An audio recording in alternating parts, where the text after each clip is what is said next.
আমাদের চ্যানেলটাকে সাবস্ক্রাইব করেছেন তো? বেল আইকনে ক্লিক করেছেন তো? নইলে কিন্তু আমাদের সমস্ত নতুন গল্পের আপডেট মিস করে যাবেন। নমস্কার, আমি সায়ন্তন। আপনারা শুনছেন ফ্রিকি ফ্রাইডে স্টোরিজ। আজ ফ্রিকি ফ্রাইডেতে আপনাদের জন্য থাকছে লেখক উদ্দীপ্ত চৌধুরীর কলম থেকে একটি বিশেষ স্বাদের ভয়ের গল্প, ফ্লোর নাম্বার 5।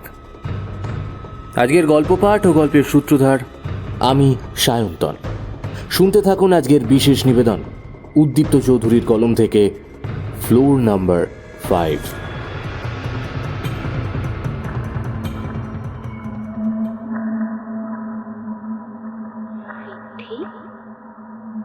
গল্প চাই, তাই না? ভয়ের গল্প চাই তো। আমি জানি তোমার আমার প্রয়োজন, আর আমার তোমাকে। তুমি যে প্রতি রাতে অপেক্ষা করো, আমি কি সেটা বুঝি না? আজ আমি আসবো, অপেক্ষা করো কেমন?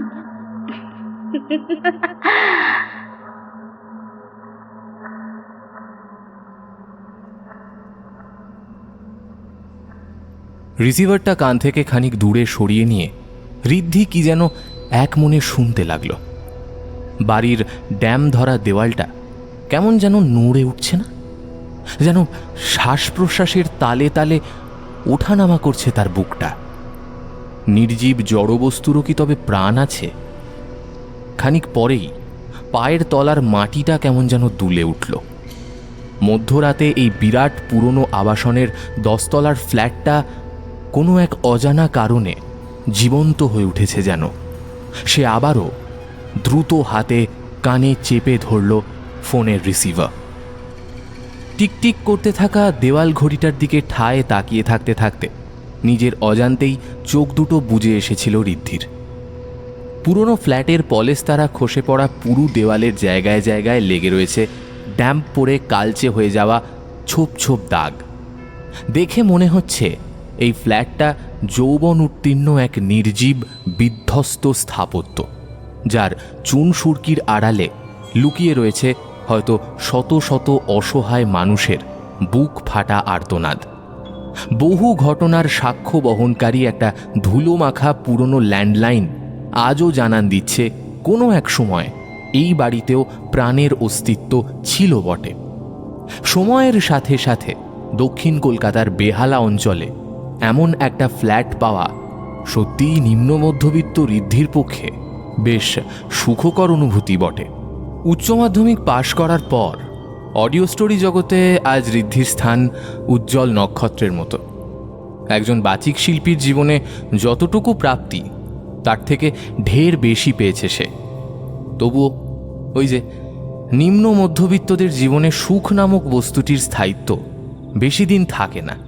সেই সুদূর মেদিনীপুর থেকে কলকাতায় এসে একা বেঁচে থাকার যে অক্লান্ত পরিশ্রম, জীবন সংগ্রামের লড়াই লড়তে লড়তে মানুষকে কখন যেন ঠেলে দেয় অকাল বার্ধক্যের দিকে। হ্যাঁ, বার্ধক্যই বটে।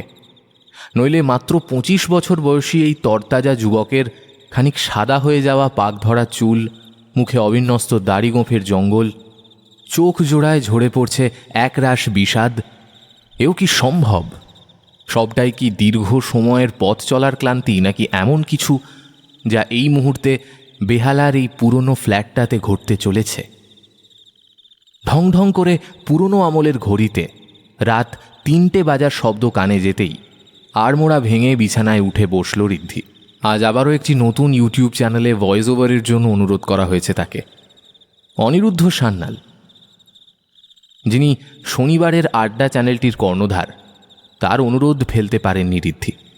যতই হোক এই কাজ করেই আজ সে অন্তত দুবেলা দুমুঠো খেতে পাচ্ছে।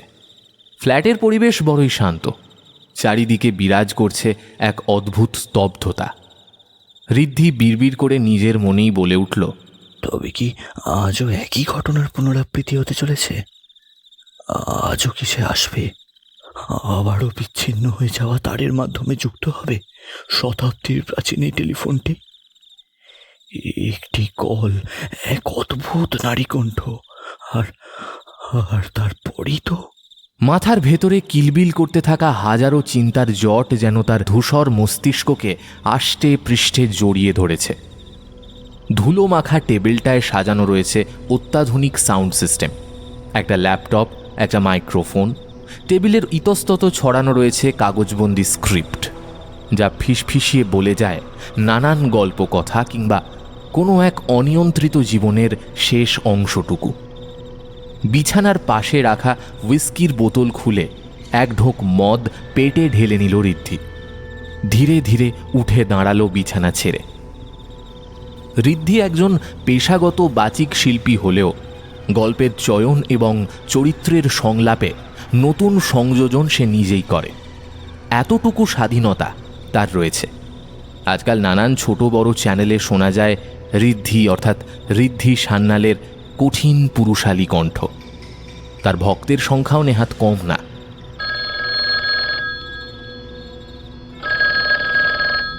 হঠাৎ ক্রিং ক্রিং শব্দে ঘরে উপস্থিত সেই পুরনো ল্যান্ডলাইনটি থেকে ভেসে এলো এক যান্ত্রিক আর্তনাদ। আজ আবারও? না না না, সবটা ভীষণ গোলমেলে, বড়ই অদ্ভুত।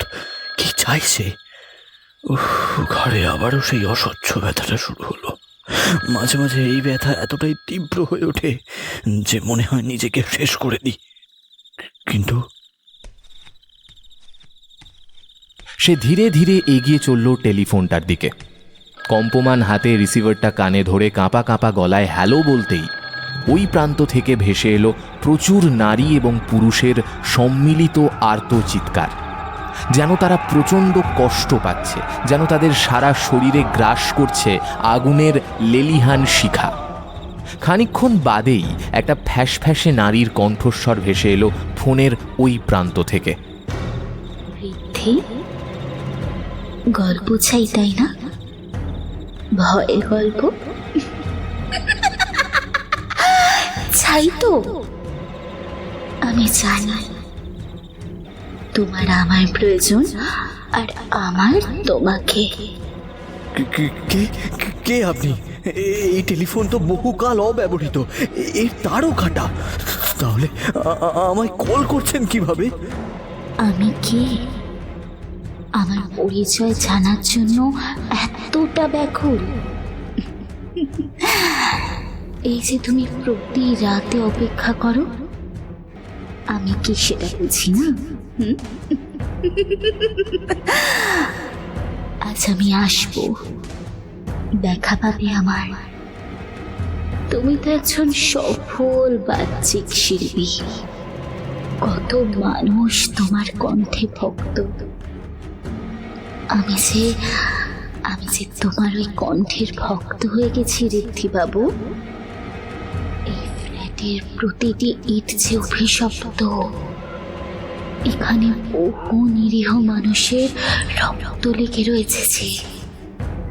এই ফ্ল্যাট মানুষের প্রাণ শক্তি শুষে নিয়ে ছিপড়ে করে দিয়েছে যে।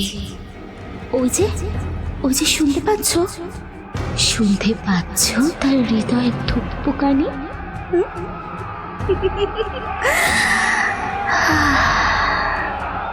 রিসিভারটা কান থেকে খানিক দূরে সরিয়ে নিয়ে ঋদ্ধি কি যেন এক মনে শুনতে লাগলো।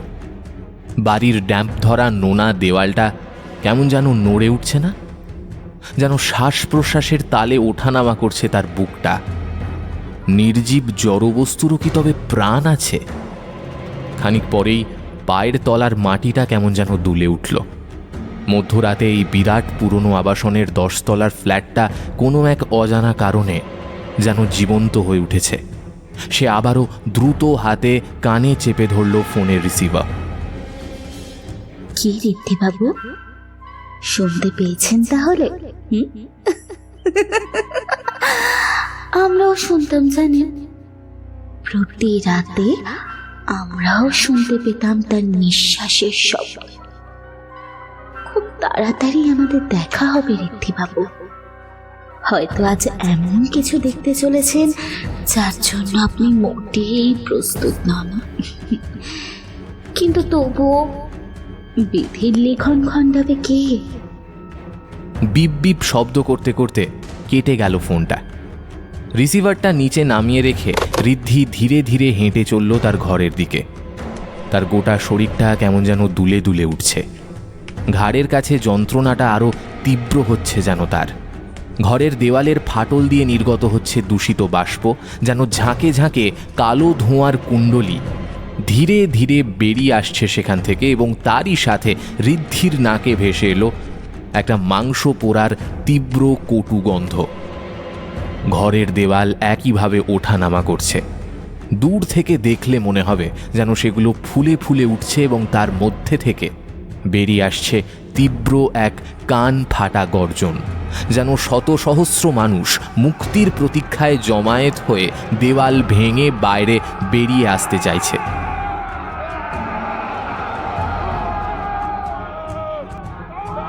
ঋদ্ধি কোনো ক্রমে তার ঘরের বিছানায় এসে গুটিসুটি মেরে পা দুটো সভয়ে বিছানায় তুলে নিয়ে মাথাটা গোঁজ করে হাঁটুর ফাঁকে রেখে ফুঁপিয়ে ফুঁপিয়ে কাঁদতে শুরু করল। তারই কান্নার তালে তালে ফ্ল্যাটের নানান কোণ থেকে একইভাবে কারা যেন তার কান্নার সাথে গলা মিলিয়েছে। চকিতে সে মুখ তুলে চাইতেই সে চমকে উঠল। এবার বিছানার সামনে রাখা আয়নায় ফুটে উঠেছে তার প্রতিবিম্ব। সেই আয়নায় স্পষ্ট দেখা যাচ্ছে ঘরের মেঝে জুড়ে বয়ে চলেছে জ্বলন্ত লাভার স্রোত। সেই গরম মেঝেতে তারই মতো একটি মেয়ে একইভাবে ঘাড় গোঁজ করে বসে রয়েছে এবং এক টানা কেঁদে চলেছে। সে হতবাক হয়ে দেখল মেয়েটার গোটা মুখ চুলে ঢাকা। তার শরীরের অনাবৃত অংশগুলো থেকে খসে পড়ছে দলা দলা মাংসপিণ্ড। ধীরে ধীরে চোখ তুলে তাকালো সে। ঋদ্ধির বিস্ফারিত দৃষ্টির সামনে সে ধীরে ধীরে সেই গরম লাভাযুক্ত মেঝেকে খানিক উপেক্ষা করেই যেন উঠে দাঁড়ালো। কট করে একটা শব্দ হতেই ঋদ্ধি দেখতে পেল তার শরীরটা দুমড়ে মুচড়ে যাচ্ছে, যেন কানে ভেসে আসছে হাড় ভাঙার শব্দ। তার সারা শরীর ধীরে ধীরে গ্রাস করছে আগুনের লেলিহান শিখা। নারীটি এবার পৈশাচিক এক অট্টহাসি দিয়ে বলে উঠল,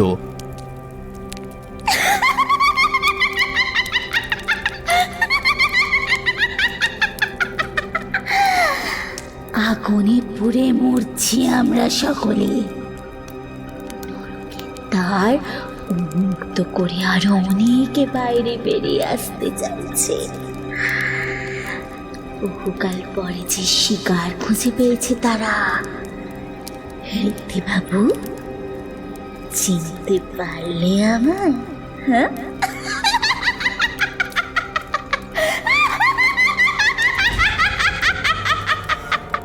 খিলখিল করে হাসতে হাসতে এবার সে নিচু হয়ে ঝুঁকে পড়ল গরম মেঝেতে, যেখান থেকে তখনও বেরিয়ে আসছে গরম লাভা। ধীরে ধীরে সে দুহাতে পায়ে ভর দিয়ে দেওয়ালে চড়তে লাগলো। ঋদ্ধির দৃষ্টি তখনও স্থির সেই আয়নার দিকে।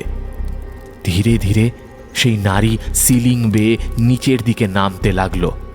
এক লাফে বিছানায় নেমে এলো সে। দুটো পোড়া হাত ধীরে ধীরে চেপে ধরছে তার কাঁধ। তার পা দুটো চেপে ধরছে ঋদ্ধির কোমর। তার বিরাট হাঁ হয়ে থাকা মুখের মধ্যে দেখা যাচ্ছে সারি সারি তীক্ষ্ণ কালচে দাঁত। ঋদ্ধির গোটা দেহ যেন আর তার নিজের নিয়ন্ত্রণে নেই। সেই নারী এবার তার হাঁ হয়ে থাকা মুখের ভেতর থেকে সাপের মতো লকলকে জিভটা দিয়ে একবার আয়েসে চেটে নিল ঋদ্ধির গোটা মুখ। তার চোখ দুটো ধীরে ধীরে কেমন যেন বুজে আসছে।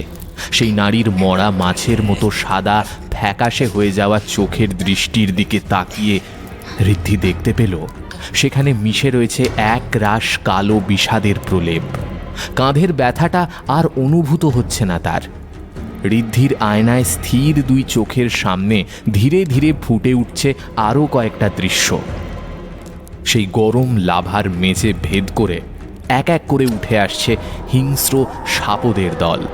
তাদের কালো হয়ে যাওয়া পোড়া শরীর থেকে বেরিয়ে আসছে মাংস পচা দুর্গন্ধ। শয়ে শয়ে হাত এক এক করে মাটি ফুঁড়ে বেরিয়ে আসছে এই 5 তলার পরিত্যক্ত দীর্ঘদিনের বিল্ডিংটায়। হিংস্র এক পাশবিক গর্জন করে ধীরে ধীরে তারা এগিয়ে আসছে ঋদ্ধির দিকে। ঘরের দেওয়ালগুলো তখনও ফুলে ফুলে উঠছে, তীব্র হচ্ছে তার শ্বাস প্রশ্বাসের ভঙ্গিমা। শয়ে শয়ে পোড়া হাত স্পর্শ করছে ঋদ্ধির বিছানা। ধীরে ধীরে এক এক করে উঠে আসছে তারা। ঋদ্ধি অনুভব করছে এক রাশ গরম হলকা তাকে তাকে ধীরে ধীরে টেনে নিয়ে যাচ্ছে নরকের অতল গহ্বরে। ঘোর লাগা চোখে এক আচ্ছন্ন অবস্থায় সে মাটিতে পা রাখল। এবার সেই গরম হয়ে ওঠা মেঝেতে পা রাখতেই চটচট করে তার চামড়া ফাটার শব্দ হলো যেন। তার পায়ের চামড়া ভেদ করে সেই ফুটন্ত লাভা তার শরীরে প্রবেশ করে পুরো শরীরটাকে গলিয়ে ফেলতে চাইছে যেন। কিন্তু ঋদ্ধির কোনো দিকে ভ্রুক্ষেপ নেই। তার চোখের মণি দুটো সাদাটে বর্ণ ধারণ করেছে, যেন সেই স্থানে প্রাণের অবশিষ্টটুকু আর নেই।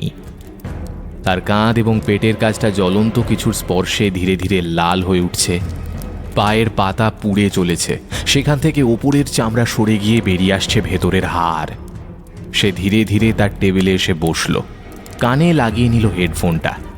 এবার আচ্ছন্ন অবস্থাতেই ল্যাপটপ অন করে সাউন্ড সিস্টেম একবার চেক করে নিল। টেবিলে জড়ো করে রাখা স্ক্রিপ্টগুলোর দিকে একবার তাচ্ছিল্য সহকারে তাকিয়ে নিয়ে সে মাইক্রোফোনে মুখ রেখে এক যান্ত্রিক কণ্ঠস্বরে ভাষা ভাষা এক নারী পুরুষ মিশ্রিত কণ্ঠে বলল,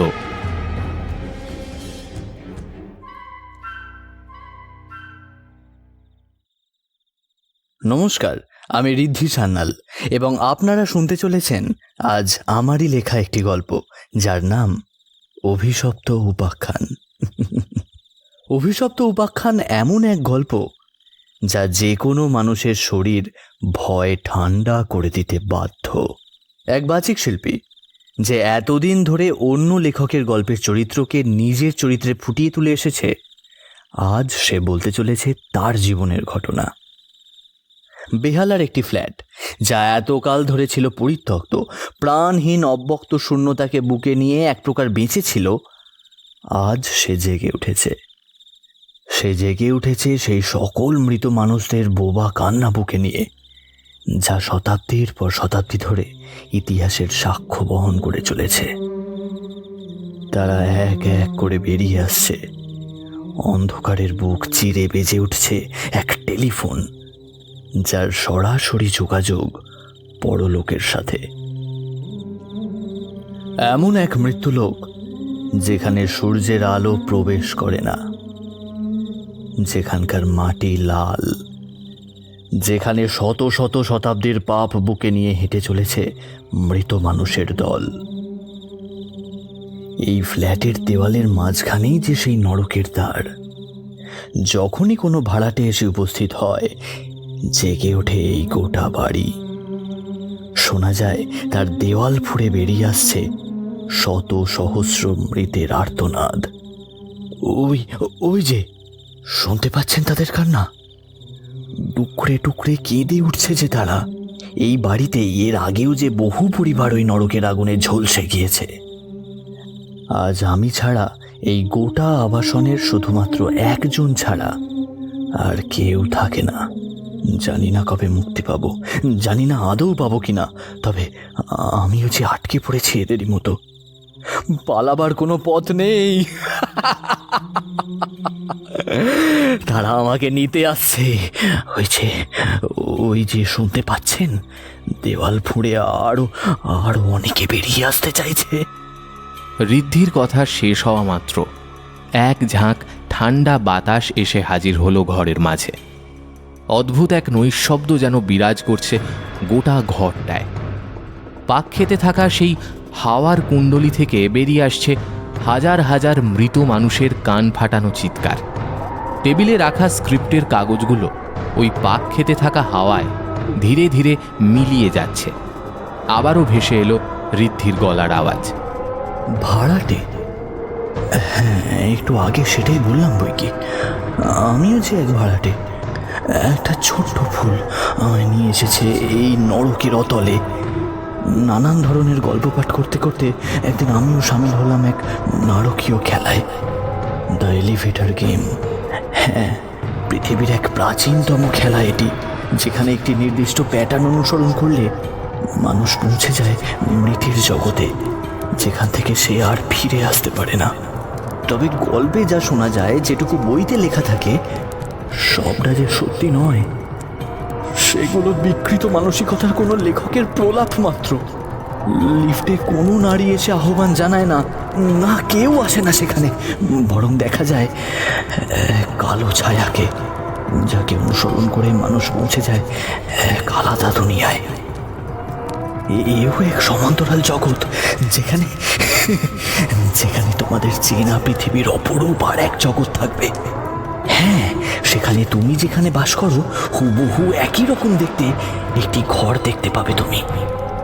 তোমার সকল ব্যবহারের আসবাবপত্র, তোমার পছন্দের সেই ঘর, তোমার ঘরের সেই ঘড়ি, সেই মুঠো ফোন এবং এবং বিছানার চাদরের রং সবটাই একই রকম। শুধু পার্থক্য একটাই, সেটা আমি বলবো না। বলবো না, শুধু বলবো এখানে থাকতে জাগতিক অর্থ লাগে না। প্রয়োজন শুধু নিজের শরীর এবং শরীরের ভেতরে থাকা আত্মাটুকু। ব্যাস, সেটুকুই এদের ভাড়া।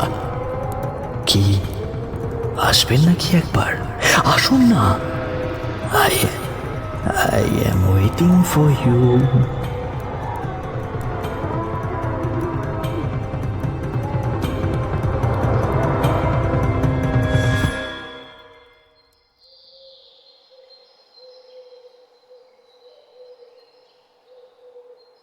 আজ সকাল থেকেই মনটা আনচান করছে শ্রীতমার।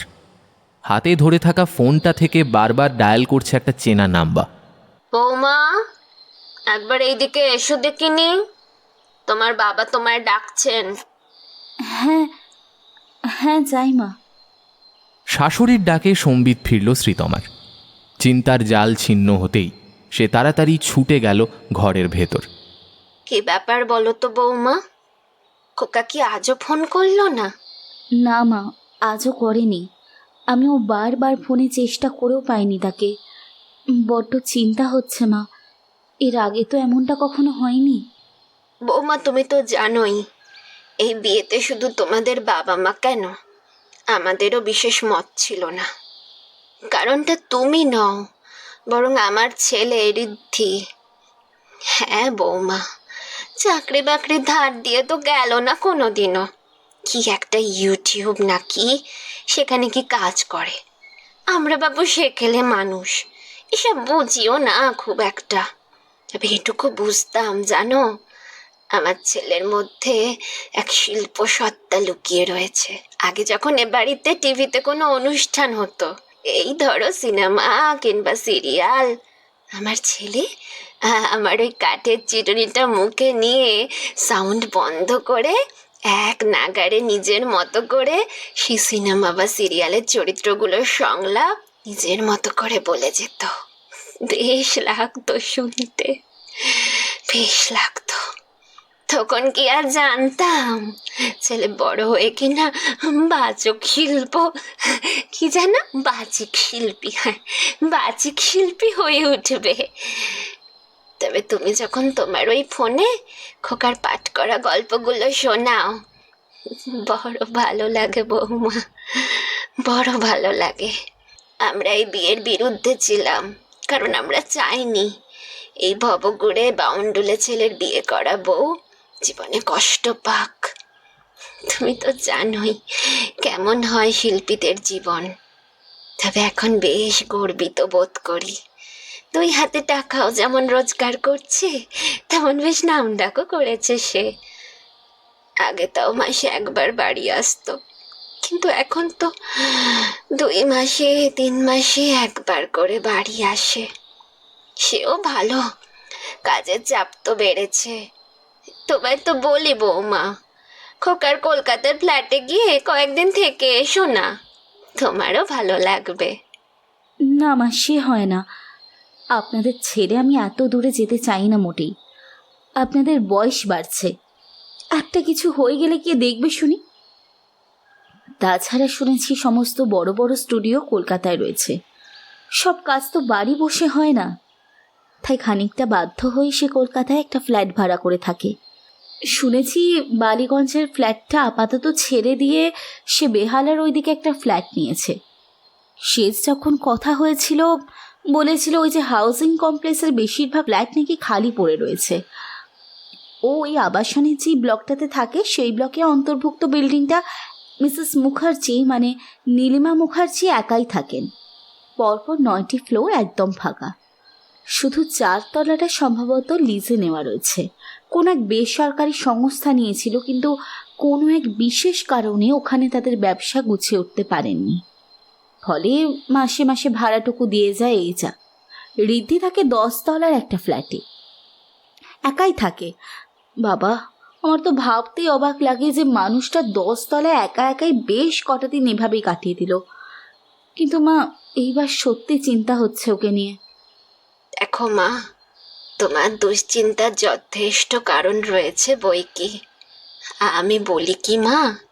শ্রীতমার শাশুড়ি বিশাখা দেবীর কথা শেষ হতে না হতেই তার শ্বশুর অর্থাৎ জগদীশ বাবুর ঘর থেকে ভেসে এলো তার গলা। ওই ওই যে দেখো, আমি ভুলতেই বসেছিলাম। তোমার শ্বশুর মশাইয়ের বাতের ব্যথাটা বড্ড বেড়েছে আজ। আমি যাই, রান্না চাপিয়ে এসেছি, দেখে আসি আমার তরকারি পুড়ে গেল নাকি। তুমি বাবার কাছে গিয়ে একটু বসো, পারলে তার পায়ে ওই যে কোবরেজ মশাই তেলটা দিয়ে একটু মালিশ করে দিও না হয়। আমারও হয়েছে যত জ্বালা, সব দিক সামলাতে হয় বাপু, সব দিক সামলাতে হয়। আর পারিনে। মা, আপনি রান্নাঘরে যান, বাবাকে আমি দেখছি। গজগজ করতে করতে বিশাখা দেবী চললেন রান্নাঘরের দিকে। ফোনের দিকে খানিকক্ষণ এক দৃষ্টিতে শূন্য চোখে তাকিয়ে রইল শ্রীতমা। ধীরে ধীরে পা বাড়ালো জগদীশ বাবুর ঘরের দিকে। ঘর থেকে ভেসে আসছে ক্রমাগত এক যন্ত্রণায় ছটফট করতে থাকা এক অসহায় বৃদ্ধের আর্তনাদ। শ্রীতমা ঘরে ঢোকা মাত্রই বিছানায় শুয়ে থাকা সেই বৃদ্ধের মুখে ফুটে উঠল এক চিলতে হাসির ঝলক। কাঁপা কাঁপা গলায় তিনি বলে উঠলেন, বৌমা, আয় আয় মা, ভিতরে আয়, ভিতরে আয়। শ্রীতমা একটা স্বভাবসিদ্ধ হাসি হেসে ঘরে প্রবেশ করে বৃদ্ধর মাথার কাছটায় এসে বৃদ্ধের সাদা চুলে হাত বোলাতে লাগল। বৃদ্ধ বলে উঠল, মা, খোকার খবর জানিস রে মা? কতদিন হলো খোকা বাড়ি আসে না। আগে আগে তবুও ফোন করতো, এখন তো সেটাও করে না। শ্রীতমা ভেতরের রাগ অভিমান মিশ্রিত একদলা পাকানো কান্না চেপে বলে উঠল, বাবা, আমিও যে গত 2 দিন ধরে ক্রমাগত চেষ্টা করে চলেছি, তবুও যে তাকে ফোনে পাচ্ছি না। মা, মা, আমি জানি তোর খুব কষ্ট হয় রে, আমি আমি বুঝি, কিন্তু কিন্তু তোকে কতবার বলি, কত বোঝায় যে কলকাতায় গিয়ে খোকার সাথে থাক। আমরা আমরা 2 বুড়ো বুড়ি এই এক প্রকার ঠিক কাটিয়ে দেব। আর মাত্র তো কটা বছর, কে কে কখন চলে যাবে কেউ জানি না। তুই কেন খামোখা এই 2টো বুড়ো বুড়ি সেবা করে জীবনটুকু কাটিয়ে দিবি বল দেখিনি? বাবা, আপনারা আমার নিজের বাবা মায়ের মতো, তো আপনাদের সুখে দুঃখে পাশে থাকতে আমার যে বড় ভালো লাগে। তবে হ্যাঁ, ঋদ্ধির এতদিন ধরে মিসিং থাকাটা এইবার সত্যি ভাবাচ্ছে আমায়। আমাকে একবার কলকাতা যেতেই হবে, হয়তো কালকেই। ঠিক আছে মা, ঠিক আছে, ঋদ্ধি ভালো আছে, চিন্তা করিস না মা। হয়তো হয়তো কাজে ব্যস্ত হয়ে পড়েছে, তাই আসতে পারছে না। হয়তো হয়তো ফোনটাও কোনো কারণে খারাপ হয়ে গিয়েছে, তাই তাই যোগাযোগ হয়ে উঠতে পারছে না। যতই হোক, ওটাও তো একটা যন্ত্র বল মা, হ্যাঁ তাই না? যন্ত্র? এই যন্ত্র কথাটা শুনে চকিতে কি যেন একটা ভেবে নিয়ে শ্রীতমা তার হাতে ধরে থাকা স্মার্টফোনটা অন করে ইউটিউব অ্যাপটা ওপেন করল। সারি সারি ভিডিওর মধ্যে ইতিমধ্যে কয়েকটা নতুন আপলোড হওয়া ভিডিও নোটিফিকেশন জড়ো হয়েছে। কাজের ব্যস্ততায় এতক্ষণ সেটা খেয়াল করেনি। নোটিফিকেশনগুলো স্ক্রল করতে গিয়ে একটা জায়গায় চোখ আটকে গেল তার। ঋদ্ধির নিজস্ব একটা ইউটিউব চ্যানেল সম্প্রতি খুলেছিল সে, তবে সেখানে এতদিন কোনো ভিডিও সে আপলোড করেনি। সাধারণত অন্যান্য চ্যানেলগুলোতে নানান অডিও স্টোরি সে ভয়েস ওভার আর্টিস্টের কাজ করত, তবে আজ ঋদ্ধির নতুন চ্যানেল অন্ধকারের অতিথিতে নতুন একটা ভিডিও আপলোড হয়েছে। তড়িৎ গতিতে সে শুয়ে থাকা বৃদ্ধের উদ্দেশ্যে বলে উঠল, বাবা, ঋদ্ধির নতুন চ্যানেলে কাল রাতে একটা ভিডিও আপলোড হয়েছে। সম্ভবত এটা তার প্রথম গল্প। এতদিন এই চ্যানেলে কোনো ভিডিও আসেনি, কিন্তু একটা বিষয় বুঝতে পারছি না, ঋদ্ধির ফোন যদি খারাপ হয়ে থাকে তাহলে ভিডিও আপলোড হলো কিভাবে? শ্রীতমার কথা শুনে এবার বৃদ্ধ একটু নড়ে চড়ে বসলেন। হাতে ভর দিয়ে খাটের ওপর উঠে বসে তিনি বললেন, বোমা বোমা ভিডিওটা চালাও তো, আমিও শুনি খোকা কি গল্প দিয়েছে। হ্যাঁ, তবে ভিডিওটা বড্ডই ছোট, মাত্র 20 মিনিটের। ভিডিওতে কোনো পোস্টারও তো দেখছি না। হতে পারে ইন্ট্রোডাকশন ভিডিও। নতুন চ্যানেলে অডিও স্টোরি শুরু করার আগে এমনই করতে হয় যাতে শ্রোতারা আকৃষ্ট হন। ভিডিওটার প্লে বাটনে ক্লিক করা মাত্রই একটা অদ্ভুত ঝিরিঝিরি শব্দের সাথে দেখা গেল ঋদ্ধিকে। শ্রীতমা বলে উঠল, এ তো কোনো অডিও রূপান্তর নয় বাবা, এই তো দেখছি একটা ভিডিও। সাধারণত অডিও স্টোরিগুলোতে ভিডিও রূপেই দেখা যায় একটা ঝাঁ চকচকে পোস্টের সামনে রাখা। অডিওটিও প্লে হয় এই আর কি, তবে এটা তো একটা জলজান্ত ভিডিও। এই যে দেখুন বাবা। বৃদ্ধ ফোনের দিকে খানিক ঝুঁকে বলল, এই তো মনে হচ্ছে একটা বাড়ি। হ্যাঁ বাবা, মনে হচ্ছে ওদের ফ্ল্যাটের ভেতরটা। আচ্ছা দেখি এরপর কি রয়েছে। আবারও পজ করে রাখা ভিডিওটা প্লে করল শ্রীতমা। তারা দেখতে পেল চেয়ারে বসে সামনের দিকে মুখ করে ঋদ্ধি বিড়বিড় করে কি যেন বলে চলেছে। মাঝে মাঝে কানে ভেসে আসছে একটা চাপা দীর্ঘশ্বাসের শব্দ।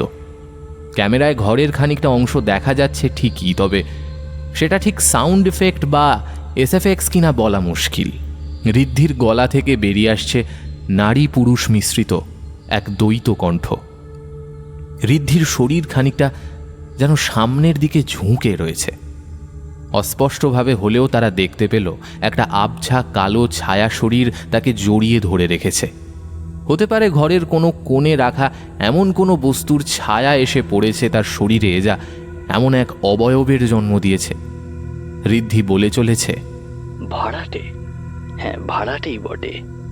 দীর্ঘদিন ধরে নানান অডিও স্টোরিতে নিজের কণ্ঠ দিতে দিতে হঠাৎই এমন এক অদ্ভুত খেলার নেশা আমার মাথায় এলো, যার ফলে আজও আমি বন্দী হয়ে রয়েছি একই অনুকরণে গঠিত আরও এক নরকের সমান্তরাল জগতের দুনিয়ায়, যেখানে তোমাদের ঘরেরই অনুরূপ আরও একটি ঘর রয়েছে।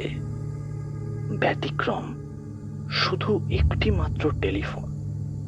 হ্যাঁ, একটি টেলিফোন যা সরাসরি যুক্ত রয়েছে বড় লোকের সাথে।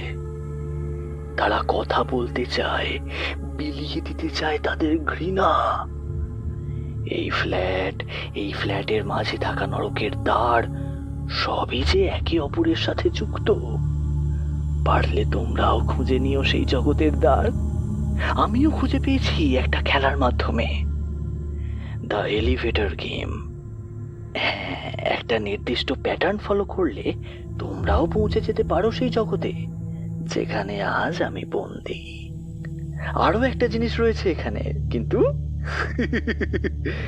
সেটা আমি বলবো না, কখনোই না। আবারও একইভাবে ঝিরিঝিরি শব্দে স্ক্রিনটা ঝাপসা হয়ে এলো এবং ভিডিওটা নিজে থেকেই বন্ধ হয়ে গেল। এইসব কি বাবা? সাউন্ড এফেক্টসের সাথে সাথে কি ভিএফএক্সও ব্যবহার করা হয়েছে? কি সব ছিঁড়া তারের টেলিফোন, সমান্তরাল জগৎ, এলিভেটর গেম, আমি তো কিছুই বুঝতে পারছি না। আমার মন বলছে খোকা কোনো বিপদে আছে। বুড়ো বাপের মন তো বড্ড কুড়াকে রে মা। আর এর আগেও ও নানান কণ্ঠে অডিও রূপান্তর আমরা সকলে শুনেছি। কোনো নতুন গল্প আসার আগে সে ছোট করে ভিডিও বানিয়ে ছাড়তো, সেসবও ঢের দেখেছি। কিন্তু আজকের এই ভিডিও, না না না না, এমন কিছু তো নিশ্চয়ই ঘটে গেছে যা সাধারণ মানুষের জ্ঞানের বাইরে। মা মা তুই কালি কালি কলকাতায় যা মা, ঠিকানা তো রয়েছে। ওখানে গিয়ে একবার অনিরুদ্ধকে অবশ্যই ফোন করে নিস, কেমন? অনিরুদ্ধদা মানে অনিরুদ্ধ সান্যাল, যিনি শনিবারের আড্ডা নামের ইউটিউব চ্যানেলের কর্ণধার? হ্যাঁ মা, আমাদের পাশের পাড়াতেই তো থাকতো সে। এখন শুনেছি কলকাতায় থাকে। খোকার সাথে ভারী ভাব। আপনি ঠিকই বলেছেন বাবা। ইস, আগে যদি ওনার কথা একবার মাথায় আসতো।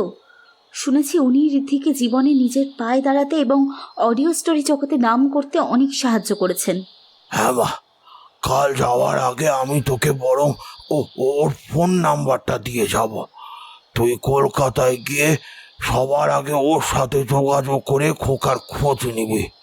তারপর তারপর খোকার ফ্ল্যাটে যাবি, কারণ ও অনেক সময় বাইরে থাকে তো। খোকাকে ফ্ল্যাটে না পেলে ভেতরে ঢুকবি কি করে? তাছাড়া নতুন আবাসনের বাসিন্দারাও তো তোকে চেনেও না, তাই ওখানে গিয়ে বিশেষ কোনো সাহায্য পাবে বলে আমার মনে হয় না। হ্যাঁ আচ্ছা বাবা, তাই হবে। তবে মাকে এখন এসব কিছু বলার দরকার নেই, উনি খামোখা চিন্তা করবেন। কথাগুলো বলে শ্রীতমা ধীরে ধীরে হাত বাড়িয়ে টেবিল থেকে তুলে নিল একটা কাঁচের বোতল। শ্বশুরমশাই জগদীশবাবুকে হাতের ইশারায় শুয়ে পড়তে বলে ওনার হাঁটুটা খানিকটা মালিশ করে দিতে লাগলো। বৃদ্ধের চোখ দুটো যেন আরামে বুজে এলো।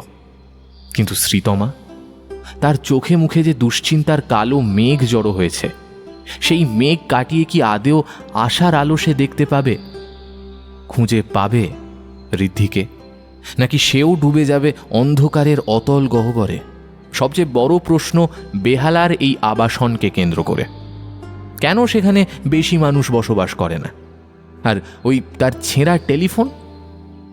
না, এই সকল প্রশ্নের উত্তর এখানে নয়, বরং রয়েছে কলকাতায়। টুপটাপ বৃষ্টির জলে ভিজে উঠেছে আজ কলকাতার তপ্ত রাজপথ।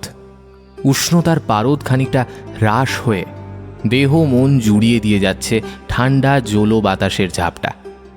এলোমেলো অবিন্যস্ত চুলগুলোকে খোঁপা করে পেছনে বেঁধে দিয়ে তাতে চুলের কাঁটা আটকে দিল শ্রীতমা।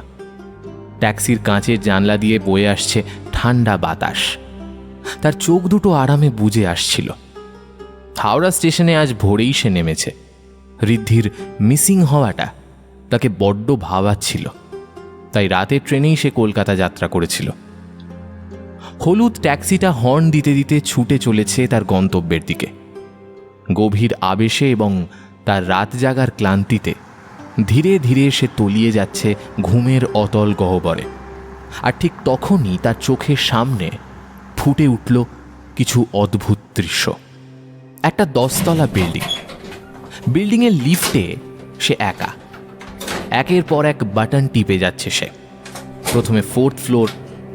5 তলার দরজা খুলে যেতেই আবার সে টিপল 2nd ফ্লোর, অর্থাৎ 3 তলা যাবার বাটন। এরপর পর্যায়ক্রমে 6th ফ্লোর, আবার 2nd ফ্লোর, এরপর 10th ফ্লোর এবং অবশেষে আবারও সেই 5th ফ্লোরের বাটন।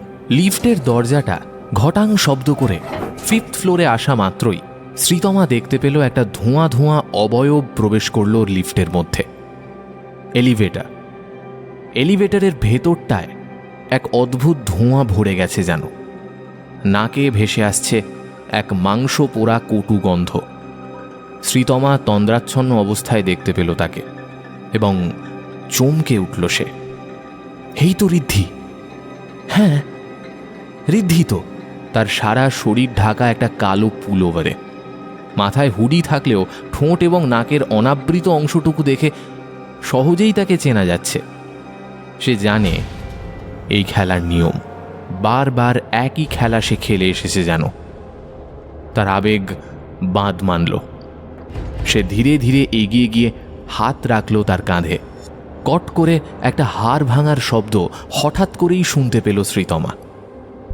ধীরে ধীরে সে দেখতে পেল ঋদ্ধির শরীর থেকে খসে পড়েছে পুলোভারটা। সে দাঁড়িয়েছিল শ্রীতমার ঠিক পাশে।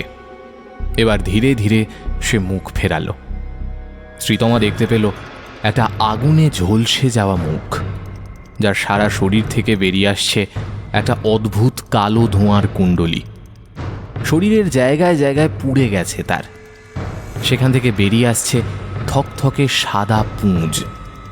ঘাটটাকে আরও খানিক ঘুরিয়ে এক অদ্ভুত পৈশাচিক গলায় সে শ্রীতমাকে উদ্দেশ্য করে বলল, ভাড়াটে, নতুন ভাড়াটে, নতুনদের আমরা স্বাগত জানাই। বড় লোকের দরজা যে খুলে গিয়েছে। শ্রী, এই দেখো আমায় কিভাবে বদলে দিয়েছে তারা। তুমিও বদলে যাবে, দেখো, অবশ্যই বদলে যাবে। তারা তোমায় বদলে দেবে শ্রী। মুক্তি নেই, কারো মুক্তি নেই, না তোমার না আমার। এইভাবে বারবার আমাদের দেখা হবে, আর একে একে আমরা নিরুদ্দেশ হব। শ্রী, এই তোমার প্রথম আগমন নয়। এর আগে না জানি কত শতবার আমি হারিয়ে গিয়েছি, আর তুমি আমায় খুঁজতে এসেছো শ্রী। এর আগে আমায় খুঁজতে গিয়ে তুমি বড়লোকের দ্বার খুলে প্রবেশ করেছিলে নরকের অন্ধকারাচ্ছন্ন দুনিয়ায়। এরপর আর মুক্তি পাওনি, আর আমি সেই নরকে আটকে থাকা ভবিষ্যতে শ্রীয়ের কাছ থেকে আমার ওই ঘরের ওই তার ছেঁড়া ল্যান্ডলাইন, যার সরাসরি যোগাযোগ বড়লোকের দুনিয়ায়, এই দুনিয়ার অনুরূপ এক সমান্তরাল জগতে, হ্যাঁ, মৃতের জগতে, যেখানে আমি থাকি সেই ফ্ল্যাটের অনুরূপ জায়গা রয়েছে। তারই সাথে রয়েছে ওই টেলিফোন। ইহলোকে টেলিফোনের যোগাযোগ পরলোকের সমান্তরাল জগতের টেলিফোনের সাথে। হ্যাঁ শ্রী, এটাই সত্যি। এইদিকে আমাকেও যে আবারও ওই সময় চক্রে আবর্তিত হতে হচ্ছে শ্রী। এই মুহূর্তে আমি মৃত ঠিকই, কিন্তু আমার অতীতের আমি, সে তো আবারও আসবে, কোনো কিছু না জেনেই আসবে, এবং তোমার ভবিষ্যতে শ্রীতমা আবারও পরলোকের টেলিফোন থেকে ইহলোকের ফোনে কল লাগিয়ে ডাকবে আমায়। আমি আবারও যাব, এবং সারা জীবনের জন্য হারিয়ে যাব ওই মৃতের জগতে। এদিকে তোমার অতীত আবার আমায় খুঁজতে আসবে, এবং অতঃপর এই একই খেলা তুমিও খেলবে, আর আমিও। এই মুহূর্তে তুমি কিছুই বুঝতে পারবে না শ্রী, আমি জানি। বেহালায় পৌঁছে গেলে সবটা জলের মতো পরিষ্কার হয়ে যাবে তোমার কাছে, সবটুকু। এসো শ্রী, আমাদের যাওয়ার সময় আগত যে। লিফট আবারও চলতে শুরু করেছে 10th ফ্লোরের দিকে।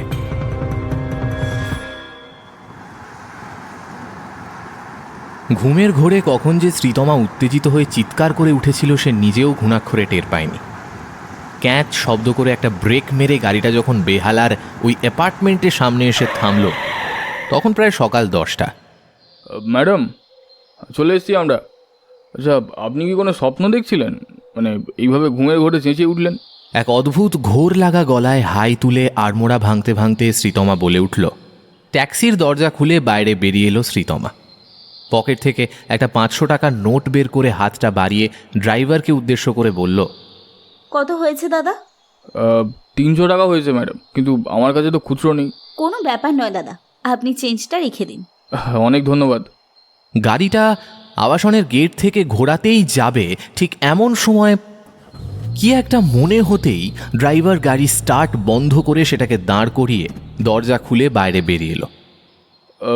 ম্যাডাম, বলছি একটু শুনবেন এইদিকে, মানে একটা কথা ছিল আর কি। অ্যাপার্টমেন্টের গেট দিয়ে ঢুকতে ঢুকতেও থমকে দাঁড়ালো শ্রী ওরফে শ্রীতমা। আমায় কিছু বলছেন? হ্যাঁ, আসলে কীভাবে যে বলি, ওই হাওড়া স্টেশন থেকে যখন আপনি উঠলেন তখন থেকেই কথাগুলো বলার জন্য কেমন মনটা উসখুস করছে আর কি। কিন্তু কিভাবে বলবো ঠিক বুঝতে পারছি না আসলে। দাদা, আমি আপনার ছোট বোনের মতো, তাই এত কিন্তু কিন্তু না করে যা বলার নির্দ্বিধায় বলতে পারেন। ম্যাডাম, জায়গাটা কিন্তু বিশেষ ভালো না, মানে এখানে বেশি দিন না থাকাই ভালো। কিন্তু কেন? ম্যাডাম, এই যে আবাসন, এই আবাসন প্রায় 50 বছর পুরনো। এই আবাসনে যে ব্লকগুলো দেখছেন, ওই ব্লক ডি, ব্লক ই, তাতে ওই বেশ কয়েক বছর আগে কিছু ভয়ঙ্কর দুর্ঘটনা ঘটেছিল ম্যাডাম। তখন আমি খুবই ছোট। আমার দেশ বিহারে ঠিকই, তবে জন্মসূত্রে আমি কলকাতাতেই জন্মেছি। আমার বাবাও আমার মতো ট্যাক্সি ড্রাইভার ছিলেন। যাক সেসব। তো দেওয়ালির দিন ছিল ম্যাডাম, সারা মহল্লা খুশিতে একেবারে দেওয়ালি পালন করছিল।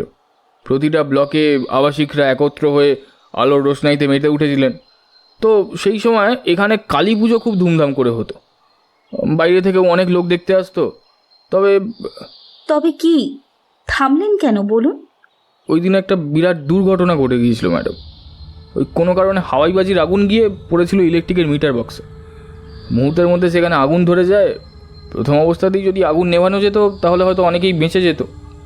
সবাই তখন আনন্দে মশগুল। ওই ভয়ানক আগুন কখন এই ব্লক, ডি ব্লক এবং সি ব্লকের প্রত্যেকটা বিল্ডিংয়ে একেবারে ছড়িয়ে পড়তে লাগলো, কেউ টেরই পায়নি। সেই সময় যারা ঘরের ভেতরে ছিল তারা সবাই পুড়ে মরেছিল। যারা ঘরের বাইরে ছিল আগুনের হলকা তাদেরও বাঁচতে দেয়নি। বেঁচে গিয়েছিলেন মাত্র একজন, যিনি এই অ্যাপার্টমেন্টের এই ব্লকের একমাত্র বাসিন্দা, মিসেস নীলিমা মুখার্জি। আগুনে ঝলসে তার শরীরটা অর্ধেকটাই পুড়ে গিয়েছিল, তাই তিনি সহজে সবার সামনে বেরোন না। তাছাড়া তাঁর গোটা পরিবারকেই তো গ্রাস করেছিল সেই বিধ্বংসী আগুন। এরপর থেকে একের পর এক দুর্ঘটনা ঘটতে থাকে এখানে। একজন সিকিউরিটি থাকে বটে, তবে সে বড্ড ফাঁকিবাজ। কালে কসমিনে একবার আসে। এমন নির্জন জায়গায় কেই বা ডিউটি করবে বলুন? আসেন। আর আছে ওই সেক্রেটারি মশাই, তবে তিনি এখানে বিশেষ থাকেন না। ওই ফ্ল্যাটগুলোর মেনটেন্যান্স বাবদ কিছু টাকাও খসাতে হয় তাকে প্রত্যেক মাসে। ভাড়াটিয়া বলতে ওই এক মিসেস মুখার্জি। ওই দিনের দৃশ্যের কথা বাবার মুখে শুনেছিলাম ম্যাডাম। বাবাও এক প্যাসেঞ্জারকে নিয়ে এখানে এসেছিল। আগুনটা লাগার পর দেওয়াল ফেটে ব্লাস্ট করেছিল ম্যাডাম। প্রথম বিল্ডিংটার মিটার বক্স, তারপর একে একে প্রত্যেকটা বাড়ির মিটার বক্স থেকে শুরু করে তারপর গ্যাস সিলিন্ডার তো সবাইকার বাড়িতে থাকি। মুহূর্তের মধ্যেই ভয়ানক সেই আগুন ছড়িয়ে পড়েছিল। তো এইবার যেটা আপনাকে বলতে চলেছি হয়তো আপনি বিশ্বাস নাও করতে পারেন। এত কিছু জানার পরও যে কেন ঋদ্ধি এখানে ভাড়া নিল আমি জানি না। এনিওয়ে, আপনি বলুন দাদা, এরপর কি কি ঘটেছিল? দেখুন, সঠিক জানি না, তবে কানাঘুষো অনেক কথাই তো শুনি। রাত হলেই নাকি জেগে ওঠে এই অভিশপ্ত বিল্ডিং। শোনা যায় আর্তচিৎকার এবং কান্নার আওয়াজ। এরপর একে একে প্রত্যেকটি বাড়ির ল্যান্ডলাইন ফোনগুলো বেজে ওঠে। কারা যেন ফিসফিস করে কিছু বলতে চায়। এমন এক বিধ্বংসী অগ্নিকাণ্ডের পর সবটা মেরামত করে আবার ভাড়া দেওয়ার চেষ্টা করা হয়েছিল, কিন্তু যারাই ভাড়া নিয়েছিল তাদের সবাইকারই গোটা পরিবার রাতের মধ্যেই কোথায় যেন অদৃশ্য হয়ে যায়। ফ্ল্যাটের দরজা ভেতর থেকে বন্ধ, অথচ ভেতরে কেউ নেই। শেষের দরজা ভেঙে কিংবা ডুপ্লিকেট চাবি দিয়ে দরজা খুলতে হয়। এই ব্লকের 4 তলায় একটা কোম্পানি ভাড়া নিয়েছিল ওই কিছু ব্যবসা শুরু করার জন্য। তো তারা ওই নানান ভুতুরে অভিজ্ঞতার সম্মুখীন হয়ে সেখান থেকে পালিয়েছে। তো ওই আর কি। যাক সেসব কথা। আপনি কোন ব্লকে যাবেন আর কার সাথেই বা দেখা করতে এসেছেন? সবটা শুনে শ্রীতমার কপালে গভীর দুশ্চিন্তার ভাঁজ পড়ল। সে ধীর গলায় বলল, আমি আমার স্বামীকে খুঁজতে এসেছি। বাকিদের মতো সেও যে মিসিং। চোখ দুটো কপালে তুলে ড্রাইভার বলে উঠল, মিসিং? ভাড়া এসেছিলেন নাকি? হ্যাঁ, তবে 2 দিন হলো তাকে ফোনে পাওয়া যাচ্ছে না। ভগবান করুন উনি যেন সুস্থ থাকেন ম্যাডাম। আচ্ছা ম্যাডাম, আমি তাহলে আসি এখন। সাবধানে থাকবেন। আর এই মুহূর্তে হয়তো কাউকে পাওয়া যাবে না। সবকটা ব্লকের বিল্ডিংই ফাঁকা, কেউ নেই, শুধু ওই এক বৃদ্ধা ছাড়া। তবে ওনার সাহায্য পাওয়া মানে হাতে চাঁদ পাওয়ার সমান। আচ্ছা আমি চলি বরং। হ্যাঁ, আমি আপনার জন্য প্রার্থনা করব ম্যাডাম, ভালো থাকবেন। ড্রাইভার চলে যেতেই শ্রীতমা একটা গভীর দীর্ঘশ্বাস ছেড়ে জং ধরা লোহার গেট ঠেলে আবাসনের ভেতরে প্রবেশ করল। ক্যাঁচ শব্দ করে গেটটা খুলে গিয়ে তার আসার পথ প্রশস্ত করে দিয়ে গেল। আবাসনের ভেতরের প্রশস্ত লন আজ যত্নের অভাবে জলা জঙ্গলে ভরে গেছে। চওড়া গাড়ি চলার রাস্তাটা আজ শুকনো পাতার আস্তরণে ঢাকা। এক ঝাঁক দমকা বাতাস এসে লাগছে তার গায়ে। শুকনো পাতার ওপর হিল তোলা জুতোর মচমচ শব্দ মিলিয়ে যাচ্ছে এই শূন্য প্রান্তরে। পথে যেতে যেতে চোখে পড়ল একটা ছোট্ট পার্ক। সেখানে এককালে ছোট ছোট মেয়েরা খেলতো বটে, তবে আজ সেখানে বুক সমান জংলা ঘাস। আরও খানিক দূরে এগিয়ে যেতেই একটা সাদা বোর্ডে টাঙানো রয়েছে ধুলোয় ঢাকা একটা ম্যাপ, সম্ভবত এখানকারই। খুব সহজেই যাতে block number, parking zone, park, community hall এগুলো খুঁজে পাওয়া যায়, তাই এই ব্যবস্থা। পরনের শাড়ির আঁচলে ধীরে ধীরে মুছতে লাগলো সেটা। খানিকক্ষণের চেষ্টায় পরিষ্কার হলো সেটি। আঙুল দিয়ে এক একটা ব্লক নির্দেশ করতে করতে অবশেষে খুঁজে পেল এ ব্লক। হাতে ধরে রাখা ব্যাগটা নিয়ে সে ধীরে ধীরে এগিয়ে এলো এ ব্লকের পথের দিকে। যেতে যেতে চোখে পড়ল বহু পুরনো বিল্ডিং, যাদের খোলা জানলা দিয়ে প্রবেশ করছে সূর্যের আলো। তবে ঘরগুলো সমস্ত ফাঁকা। কোনো এক সময় এই সকল ফ্ল্যাট বাড়িগুলোতে মানুষের গলা গম গম করে উঠত, তবে সেসবই আজ অতীত। সিঁড়ি দিয়ে খানিক দূর এগিয়ে সে দেখতে পেল একটা লিফট। সে বুঝতে পারল পুরো আবাসনের বিল্ডিং মেনটেন করা সম্ভব না হলেও সেক্রেটারি মশাই অন্ততপক্ষে এই ব্লক এর বিল্ডিংটা আজও মেরামত করেন। নইলে এত বছর আগেকার একটা লিফট আজও কোনো যান্ত্রিক ত্রুটি ছাড়া অতীতের সাক্ষ্য বহন করে চলেছে। লিফটে উঠে শ্রীতমা 10 নম্বর ফ্লোরের বাটন প্রেস করতেই যাবে, ঠিক এমন সময় এক অদ্ভুত দর্শন মহিলাকে সিঁড়ি দিয়ে ওপরে উঠতে দেখল সে। তার সর্বাঙ্গ ঢাকা একটা কালো চাদরে, শুধু নাকের অংশটুকু বেরিয়ে রয়েছে যেন। শ্রীতমা তৎক্ষণাৎ লিফটের দরজা খুলে চেঁচিয়ে উঠল, হ্যালো ম্যাডাম, শুনছেন? একটু এদিকে আসবেন প্লিজ। মহিলাটি তার কথার কোনো জবাব না দিয়ে শুধু একবার ঘুরে তাকালো তার দিকে। এক কর্কশ নারী কণ্ঠ ভেসে এলো ওদিক থেকে। কি চাই তোমার? কেন এসেছো এখানে? আপনি মিসেস মুখার্জি তো, এই আবাসনের একমাত্র বাসিন্দা? হ্যাঁ, তাতে কি? এখানে কেন এসেছো তুমি? তা বলে এখানে কেন এসেছো তুমি? কি দরকার? আসলে ম্যাডাম, সম্প্রতি আমার হাজবেন্ড মানে ঋদ্ধি, উনি একজন ভয়েস ওভার আর্টিস্ট, এই ফ্ল্যাটে ভাড়া নিয়ে এসেছিলেন। ওনাকে আজ 2 দিন হলো ফোনে পাচ্ছি না। আপনি কি ওনার ব্যাপারে কিছু জানেন? তুমি তো ভারী বেহায়া মেহে। মাথায় কি বুদ্ধি শুদ্ধি কিছুই নেই? সব লোপ পেয়েছে নাকি? কেন এমনভাবে কেন বলছেন? আমি তো শুধু জানতে চেয়েছি মাত্র। শোনো মেয়ে, আমি কারো ঠেকা নিয়ে বসে নেই। তোমার স্বামী প্রাপ্তবয়স্ক, সে নিজের ইচ্ছায় কোথায় যাবে, কখন যাবে, সেটা তার ব্যক্তিগত ব্যাপার। তাছাড়া আমায় জিজ্ঞেস না করে তুমি তো তার ঘরে গিয়েও দেখতে পারো। আপনি এইভাবে কথা বলছেন কেন?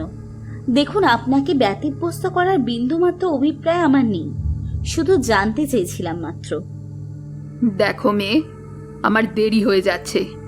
আমার স্বামী, আমার ছেলে যে না খেয়ে রয়েছে, ওরা আজ রাতেই টেলিফোন করবে আমায়। আমি জানি ওরা করবেই, আর আমি ওদের জন্য খাবার নিয়ে যাব। কিন্তু আপনার স্বামী, আপনার ছেলে, কিন্তু আমি তো শুনেছি ওরা মৃত। মানে ওই বেশ কয়েক বছর আগে যে অগ্নিকাণ্ড হয়েছিল তাতেই তারা মারা গিয়েছিল। এই কথাটা শুনে যেন এবার মিসেস মুখার্জি তেলে বেগুনে জ্বলে উঠলেন।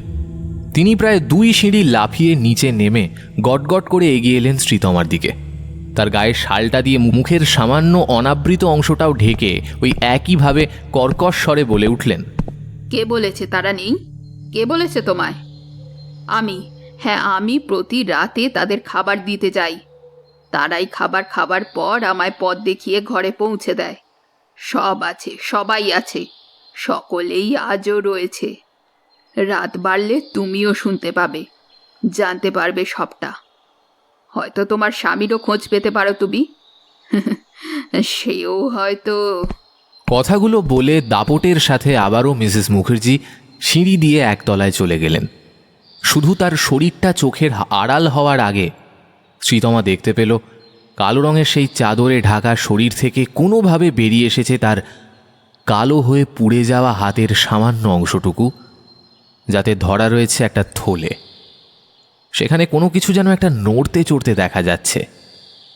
অনাবৃত সেই হাতের অংশটুকু ঠেলে বেরিয়ে এসেছে সাদা হাড়, কিংবা কিছু জায়গায় হাড়ের সাথে লেগে রয়েছে কুঁচকে যাওয়া কালো পোড়া চামড়াটুকু। একমাত্র সারভাইভড ভিকটিম, ভীষণই সন্দেহজনক এবং তার সাথে রূঢ় অবশ্য কঠিন বাস্তবতা ওনাকে এমন বানিয়ে দিয়েছে। তবে ওই যেটা বলে গেলেন সেটা কি, ওনার স্বামী আর ছেলে নাকি আজও বেঁচে, আর ওই হাতে ধরা থলে মনে তো হচ্ছিল কিছু ছিল তার মধ্যে, সম্ভবত গোটা মুরগি। না, বৃদ্ধির ফ্ল্যাটে যেতে হবে আগে। এই সকল রহস্যের চাবিকাঠি হয়তো সেখানেই পাওয়া গেলেও যেতে পারে, কিন্তু চাবি? সেক্রেটারি মশাইয়ের নাম্বার তো আমার কাছে নেই, রয়েছে শুধুমাত্র এই শনিবারের আড্ডা নামের ইউটিউব চ্যানেলটি কর্ণাধার অনিরুদ্ধ সান্যালের। কিন্তু উনি ব্যস্ত মানুষ, এইভাবে তাকে বিব্রত করা কি ঠিক হবে? তার চেয়ে কি নিজে গিয়েই দেখি না কি হয়, তারপর না হয় অবস্থা বুঝে ব্যবস্থা নেওয়া যাবে। শ্রীতমা আবারও লিফটে উঠল। লিফটে উঠে পুরনো ধাঁচের লোহার দরজাটা সশব্দে বন্ধ করে 10 নম্বর প্রেস করতেই লিফট ঘটাং শব্দ করে ওপরের দিকে উঠতে শুরু করল। লিফটের স্ক্রিনে ধীরে ধীরে ফুটে উঠতে লাগলো ফ্লোরের নাম্বার 2, 3, 4, 5। এতক্ষণ ধরে সে তন্ময় হয়ে চেয়েছিল তার হাতে ধরে থাকা ফোনের দিকে, কিন্তু হঠাৎ তার চোখ গেল বাইরে। 6 নম্বর ফ্লোর দিয়ে লিফট ওপরের দিকে যাওয়ার সময় সে দেখতে পেল একটা ধোঁয়া ধোঁয়া অবয়ব লিফটের ঠিক সামনেই দাঁড়িয়ে রয়েছে। চোখের ভুল ভেবে সে অন্যদিকে মনঃসংযোগ করতে যাবে, আবারও সেই একই অবয়ব, এবার যেন আরো একটু কাছে। সে ধীরে ধীরে তার দিকেই এগিয়ে আসছে। এবার সে একটু ভয় পেল। পরনের শাড়ির আঁচল দিয়ে কপালের ঘাম মুছে নিয়ে আবারও সে তাকিয়ে দেখল লিফট এবার 7 তলার দিকে যাচ্ছে। 7 তলার করিডোর ক্রস করতেই আবারও সেই একই অবয়ব দেখতে পেল সে, এবার যেন আরও খানিকটা স্পষ্ট। হ্যাঁ, একটা মেয়ে। হ্যাঁ, মেয়েই তো। তারই মতো লাল শাড়ি পরিহিতা এক মেয়ে যে ধীরে ধীরে এগিয়ে আসছে তারই দিকে। লিফট ধীরে ধীরে 8 তলা, 9 তলা, 10 তলায় পৌঁছতেই ঘটাং শব্দ করে খুলে গেল লিফটের দরজা। সে সচকিতভাবে দেখল এখানেও একই মেয়ে। প্রতিটা ফ্লোরে ওই একটাই মেয়ে একই সাথে একই রূপে দেখা দিচ্ছে। কিভাবে সম্ভব? মেয়েটার পায়ের পাতা মাটি স্পর্শ করছে না, সে যেন হাওয়ায় শূন্যে ভাসছে। মাটি থেকে খানিকটা ওপরে দেখা যাচ্ছে তার কালো হয়ে পুড়ে যাওয়া পা দুটো। চোখের মণি সাদাটে, সারা শরীর আগুনে পুড়ে দগ্ধ হয়ে যাওয়ার চিহ্ন স্পষ্ট। সেই শরীর থেকে মোমের মতো গলে পড়ছে মাংসের স্তূপ। সেই ধোঁয়াটে অবয়ব এবার এক পূর্ণাঙ্গ রূপ নিতে থাকলো ধীরে ধীরে। স্পষ্ট থেকে আরো স্পষ্টতর হতে লাগলো সে। তার কপালে সিঁদুর, হাতে শাঁখা পলা, তার 2 চোখে এক করুণ চাহনি, যেন সে কিছু বলতে চায় তাকে। মুহূর্তকালের অপেক্ষা। হঠাৎ সে খিলখিলিয়ে উঠে হেসে বলে উঠল,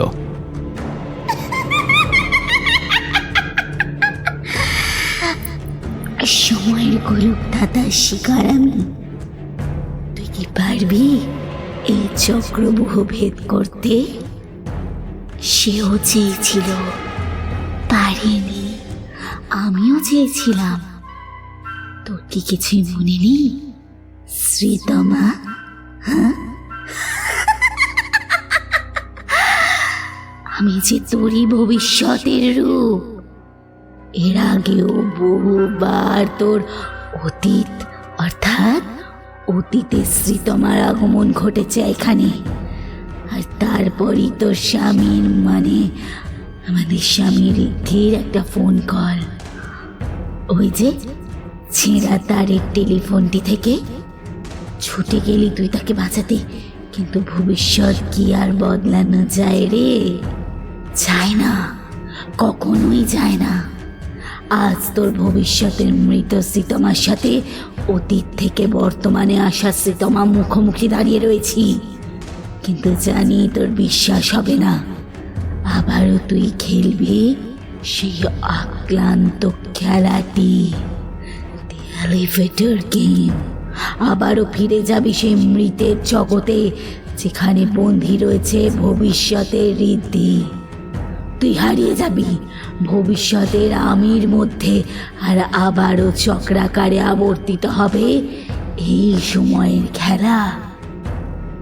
অতীতের ঋদ্ধি যে এখনো স্থান পরিবর্তন করে বেহালায় আসেনি, সে কিন্তু বেঁচে রয়েছে। তবে ভবিষ্যতের ঋদ্ধি যে মৃত, আর তুই ভবিষ্যতে সেই ঋদ্ধির আদরের স্ত্রী, সেও মৃত। আজ তুই মারা গেলে আমার ভবিষ্যতে মৃত্যু সত্তার সাথে তোর মিলন হবে ঠিকই, কিন্তু অতীতের ঋদ্ধি সে যখন এসে উপস্থিত হবে, তাকে যে ভবিষ্যতে সেই স্ত্রী আবারও আহ্বান জানাবে, পরলোকে আমাদের মিলন হয়ে গেছে, কিন্তু ইহজগতে না না, আমি বিশ্বাস করি না। আমি তোমার একটা কথাও বিশ্বাস করি না। এইসব অতীত, বর্তমান, ভবিষ্যৎ কি এগুলো? আমি তো জীবিত রয়েছি, তাহলে মৃত কিভাবে? এও কি সম্ভব?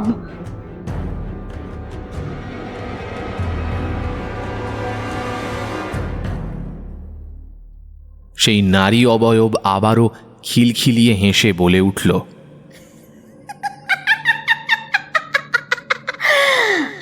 সম্ভব, সবই সম্ভব, কারণ অতীতের ঋদ্ধি আজও বেঁচে।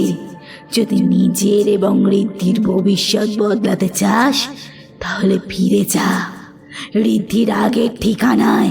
ফিরে যা, ফিরে যা, ফিরে যা। ধীরে ধীরে অদৃশ্য হচ্ছে সেই অবয়ব, যেন কোনো এক শক্তি তাকে আর কথা বলতে দিচ্ছে না। তার সারা শরীর ঘিরে রেখেছে কয়েকটা কালো কালো পোড়া হাত। ধীরে ধীরে এক ঝাঁক ধোঁয়ার কুণ্ডলি পাকিয়ে অদৃশ্য হলো সে। থরথর করে কাঁপতে কাঁপতে শ্রীতমা আবারও লিফটের কাছে এসে দরজাটা খুলতে গেল, আর তখনই সেটা নিচের দিকে নামতে শুরু করল। শ্রীতমা আর উপায়ন্তর না দেখে সিঁড়ির ওপর বসে রইল লিফটের ওপরে আসার অপেক্ষায়। ধীরে ধীরে সেটা আবারও ওপরের দিকে আসতে লাগল। শ্রীতমা লক্ষ্য করল লিফটটা 10 নম্বর ফ্লোরে এসে থেমে গেল। সেখান থেকে যিনি বাইরে বেরিয়ে এলেন, সেটা তার কাছে অপ্রত্যাশিত ছিল। তার মুখ দিয়ে অস্ফুটে বেরিয়ে এলো, মিসেস মুখার্জি। ধীরে ধীরে এগিয়ে এসে তিনি তার 2 পুড়ে যাওয়া কালো হাত বাড়িয়ে বসে থাকা স্ত্রীর মাথা স্পর্শ করে বললেন, দেখো মা, আমার ব্যবহারের জন্য আমায় ক্ষমা করে দিও। আসলে আমিও যে এক অভাগা, মৃত্যু লোকের নিয়ম আমিও বদলাতে পারিনি।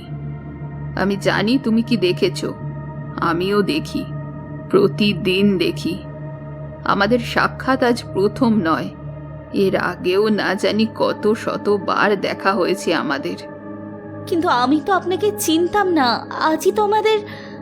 শ্রীতমার কথা মাঝখানে থামিয়ে দিয়ে মিসেস মুখার্জি বলে উঠলেন, সব বলবো, সবটা বলতে চাই, কিন্তু কিন্তু তুমি কি বুঝবে? তার আগে চলো, তোমায় তোমার স্বামীর ঘরে নিয়ে যাই। ফাঁকা করিডোর দিয়ে দুজনে এগিয়ে চলল ঋদ্ধির ফ্ল্যাটের দিকে। ঋদ্ধির ফ্ল্যাটের সামনে এসে দরজায় একটা ঠেলা মারতেই ক্যাঁচ শব্দ করে খুলে গেল সেটা। দরজাটা খোলাই আছে, খোলাই থাকে, কারণ ওই দিন রাতে তোমার স্বামী তোমার ভবিষ্যতের মৃত শ্রীতমার গলা পেয়ে ওই অদ্ভুত এক খেলায় সামিল হয়েছিল। তবে জানি না কিভাবে তুমি তোমার ভবিষ্যতের মৃত শ্রীতমার দেখা পেলে, কারণ ঋদ্ধি সেটা পেয়েছে বলে তো মনে হয় না। মৃত্যুর পর তোমাদের ঠিক কি হয়েছিল আমি জানি না, তবে আজ আমি তোমায় কিছু বলবো। হয়তো তার ফলে তোমাদের গোটা জীবন বদলে যেতে পারে। তার আগে ভেতরে এসো। মেঝেতে বহুকাল হলো ঝাড়ু পড়েনি। আসবাবপত্র তথৈবচ ইতিউতি ছড়িয়ে রয়েছে মাকড়সার জাল। দেওয়ালের কোণে একটা টিকটিকি দেখে উঠল জানো। কি মনে হচ্ছে ঘরটা দেখে শ্রীতমা? মনে তো হচ্ছে ঋদ্ধি এখানে হয়তো গতকাল অব্দিও ছিল, কিন্তু তালা নেই যে। থাকবে না। এবার যা যা বলছি মন দিয়ে শোনো। আমার ছেলেকে, আমার স্বামীকে আগুনে ঝলসে পুড়ে মরতে দেখেছি আমি। বেশ কিছু বছর ধরে আমিও চিকিৎসাধীন ছিলাম। সেই সময় খানিকটা মানসিক ভারসাম্যও হারিয়েছিলাম বইকি। অন্তত ডাক্তারদের তো সেটাই মত, অপটিক্যাল ইলিউশন বা দৃষ্টিভ্রম। কিন্তু আমি আমার মৃত স্বামী এবং ছেলের অবয়বকে আশেপাশে দেখতে লাগলাম। ব্যাপারটা এতটা অবধি হলেও ঠিক ছিল, তবে গোল বাঁধল এখানে ফিরে আসার পর। রাত নামলেই তুমি হয়তো কাউকে দেখতে পাবে না, কিন্তু অনুভব করতে পারবে। আমাদের এই মুহূর্তে কারোর ঘরে ল্যান্ডলাইনের কানেকশন নেই। কে ব্যবহার করবে? সকলেই যে মারা গিয়েছে। বাকি রইলাম আমি, ছোট থেকেই পিতৃমাতৃহীন অনাথ। আমাকে ওরা ছাড়া কেই বা কল করবে? তাছাড়া মোবাইল ফোন থাকতে ল্যান্ডলাইনের প্রয়োজনটাই বাকি। তাই আমিও লাইন কেটে দিলাম। কিন্তু প্রতি রাতে ওই ছেঁড়া তারের পুরনো টেলিফোন বেজে উঠতে শুরু করলো। শুধু আমার না, প্রতিটি বাড়ির ল্যান্ডলাইন কানেকশন যা বিচ্ছিন্ন অবস্থায় পড়ে রয়েছে, ওই দিন রাতেও ফোনটা বেজে উঠেছিল। কাঁপা কাঁপা হাতে ফোনটা তুলে দেখি আমার ছেলের গলা। সে বলছে, মা মা বড্ড খিদে পেয়েছে, খেতে দেবে না? মায়ের মন তো।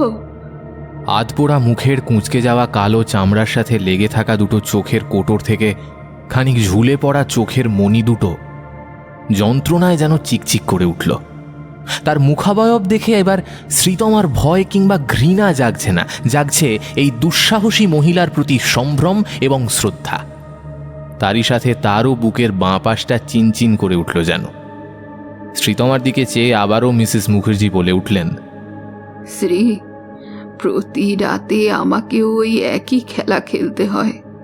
পৌঁছতে হয় সেই নরকের দ্বারে। তারা আসে, তাদের মুখের সামনে তুলে ধরতে হয় রক্ত মাখা কাঁচা মাংস। তারা কথা রেখেছিল, আমি একমাত্র জীবিত ব্যক্তি যে নরকের দ্বার থেকে ফিরে এসেছে বারবার।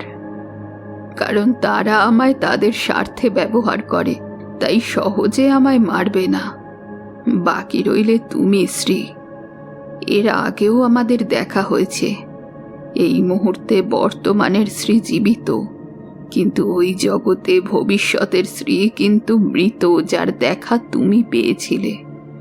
এমনকি ভবিষ্যতের ঋদ্ধিও যে মৃত, কিন্তু অতীতের ঋদ্ধি আজও জীবিত, যে এখনো এই ফ্ল্যাটে শিফট করেনি। এই ফ্ল্যাটে আসা মাত্রই ঋদ্ধির বর্তমান সত্তা আবারও ভবিষ্যতের শ্রীতমার কাছ থেকে ফোন কল পাবে। এই মুহূর্তে তুমি, অর্থাৎ বর্তমানে শ্রী, আবারও ওই একই খেলা খেলবে এবং মিলিত হবে তোমারই ভবিষ্যতের মৃত শ্রীতমার সঙ্গে। এইসব ব্যাপারে কিন্তু বর্তমানে এখানে আসা ঋদ্ধি কিছুই জানতে পারবে না, কারণ তার ফোনটা ইতিমধ্যে খারাপ হয়ে গিয়েছে। তাই সে বাড়িতে যোগাযোগ করে উঠতে পারেনি। এই ঘর, এই আবাসন ভোল বদল করে, মুহূর্তের মধ্যে মুছে দেয় জীবিত মানুষের সকল স্মৃতি এবং ব্যবহৃত জিনিসপত্র।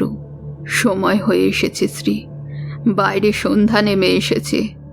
খানিক পরেই ফোন বেজে উঠবে, শুধু তোমার ঘরের নয়, আমার ঘরেরও, এমনকি এই আবাসনের প্রতিটি ঘরে। কিন্তু সেটা ধরার মতো এই মুহূর্তে তুমি আর আমি ছাড়া আর কেউ নেই। তবে আজ আমি তোমায় গাইড করব। তবে এই খেলা তোমাকে একা খেলতে হবে। পৌঁছে যেতে হবে ওই নরকের দুনিয়ায়। মিসেস মুখার্জি, এখন সবটাই আমার কাছে পরিষ্কার। তবে একটা বিষয় বুঝতে পারছি না, আপনি ইতিমধ্যে আমার ভবিষ্যতের শ্রীতমার দেখা আগেই পেয়েছেন। আপনি ইহকাল আর পরকালের মধ্যে সামঞ্জস্য বজায় রাখতে পারেন, কিন্তু ওই ট্যাক্সি ড্রাইভার, সেও কি তাহলে? কে? ওই মকবুল তো? স্মিত হেসে জবাব দিলেন মিসেস মুখার্জি। আমি জানি সে তোমায় কি কি বলে গিয়েছে। ও নিশ্চয়ই বলেছে যে সবটা ওর বাবার মুখে শুনেছে, কিন্তু আসল সত্যিটা কি জানো? ওই দিন সে নিজেই সওয়ারি নিয়ে এসেছিল এই অ্যাপার্টমেন্টে যেদিন ওই অগ্নিকাণ্ড ঘটেছিল, এবং ওই দিন সে নিজেও মারা যায়। হোয়াট? এসব কি বলছেন মিসেস মুখার্জি?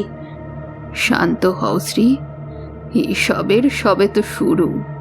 মকবুল পরপারের যাত্রী পারাপার করে, তবে তার সীমা নির্দিষ্ট। তোমার এই বর্তমান সত্তাকে সে নির্দিষ্ট গন্তব্যে পৌঁছে দিয়েছে মাত্র, এতটাই তার সীমারেখা। এর আগেও সে তোমায় নিয়ে এসেছে এবং খুব তাড়াতাড়ি হয়তো ঋদ্ধিকেও সেই নিয়ে আসবে। এই সময়ের গোলক ধাঁধায় সেও যে আটকে পড়েছে। আমার এই মুহূর্তে কি করা উচিত মিসেস মুখার্জি? শ্রীতমার কথা শেষ হতে না হতেই ঘরে থাকা টেলিফোনটা সশব্দে বেজে উঠল। শ্রী, তোমার ডাক চলে এসেছে, ফোনটা তোলো। শ্রী ফোনটা তুলতে যাবে, ঠিক সেই মুহূর্তে ফ্লোরের প্রতিটা বিল্ডিংয়ের ভেতরে থাকা প্রতিটা ল্যান্ডলাইন ফোনগুলো বিকট শব্দ করে বেজে উঠল। ক্রমাগত একটা শব্দের প্রতিধ্বনি তার কান মাথা ঝালাপালা করে দিয়ে যাচ্ছে, যেন দুই কানে তালা লাগার মতো অবস্থা হলো তার। সোফায় বসে থাকা মিসেস মুখার্জি অট্টহাসি হেসে উঠে বললেন, পরপারের ডাক এসেছে শ্রী, পরপারের ডাককে কি অবহেলা করা যায়? ফোনটা তোলো শ্রী, ফোনটা তোলো। শ্রীতমা ধীরে ধীরে টেলিফোনের কাছে গিয়ে রিসিভারটা কানে লাগাতেই ওই প্রান্ত থেকে ভেসে এলো এক পুরুষের পৈশাচিক কণ্ঠস্বর। সে ধীরে ধীরে বলে চলেছে কয়েকটা নাম্বার। 4 2 6 2 10 5 1। কে? কে আপনি? শ্রীতমার ভয়ার্ত গলাকে উপেক্ষা করে আবারও ফোনের ওই প্রান্তে থাকা সেই পুরুষ কণ্ঠটি বলে উঠল, খুঁজে পেতে চাও না আমায়? খুঁজে নাও, আমি যে তোমার জন্য অপেক্ষা করে বসে রয়েছি শ্রী। চলে এসো, চলে এসো ওই করিডর ধরে সোজা এলিভেটরের দিকে।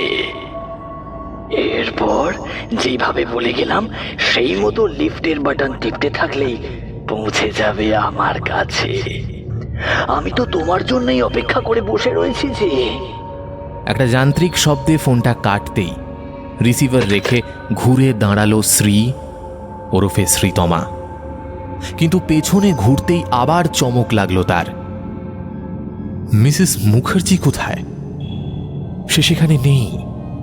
কখন যেন তার অলক্ষ্যে ঘর থেকে বেরিয়ে গেছেন তিনি। সোফায় ধপ করে বসে কি যেন একটা ভেবে নিল শ্রী। ধীরে ধীরে একটা জমাট বাঁধা অন্ধকার গ্রাস করে নিচ্ছে গোটা আবাসন।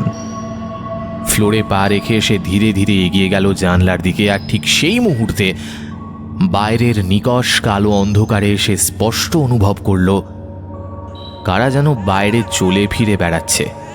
তাদের দেখা যাচ্ছে না ঠিকই, কিন্তু স্পষ্ট অনুভব করা যাচ্ছে তাদের অস্তিত্ব। কোনো হাওয়া বাতাস ছাড়াই দূরে ওই পার্কের দোলনাটা দুলে দুলে উঠছে।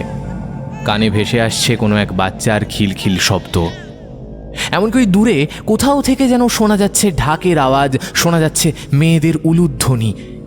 এই রাতে যে বারে বারে অতীতের ছায়া শরীর নিয়ে ফিরে আসে।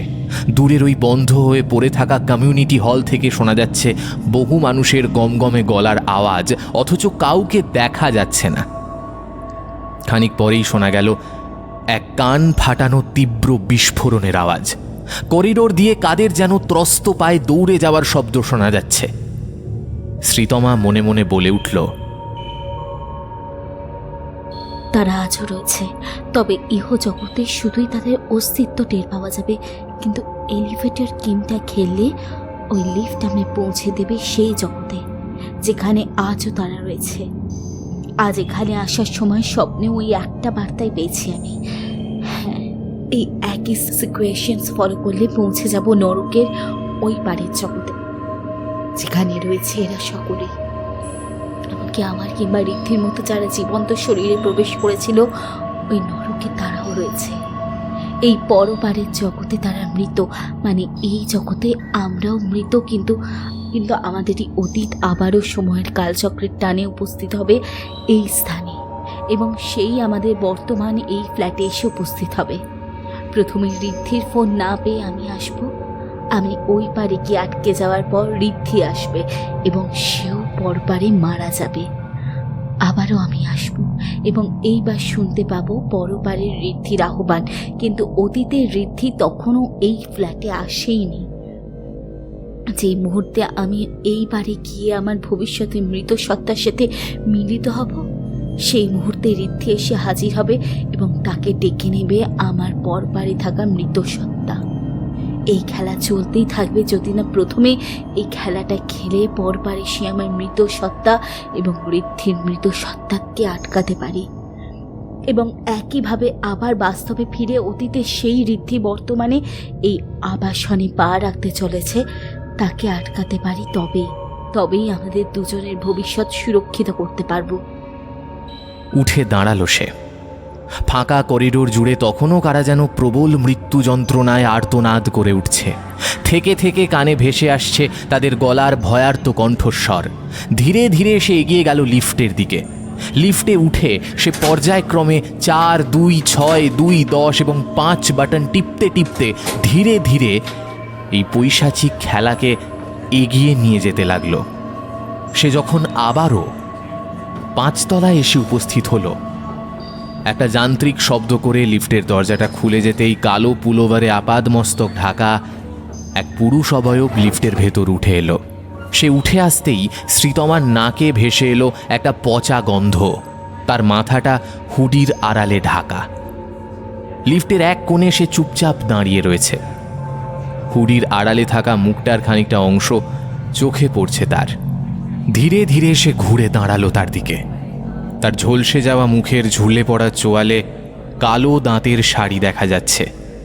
এক অদ্ভুত সাদাটে মরা মানুষের মতো চোখের দৃষ্টি এসে পড়েছে শ্রীতমার ওপর। ঋদ্ধি নামটা মুখ দিয়ে বেরিয়েই যাচ্ছিল, কিন্তু সে দুটো হাতে মুখ চাপা দিল তৎক্ষণাৎ, কারণ এই খেলার নিয়ম অনুযায়ী তাকে ডাকা যাবে না। কয়েকটা ফ্লোর পার হতে না হতেই লিফটের ভেতরটা অস্বাভাবিকভাবে যেন দুলে উঠল। লিফটের ভেতরের আলো নিজে থেকেই জ্বলছে নিভছে।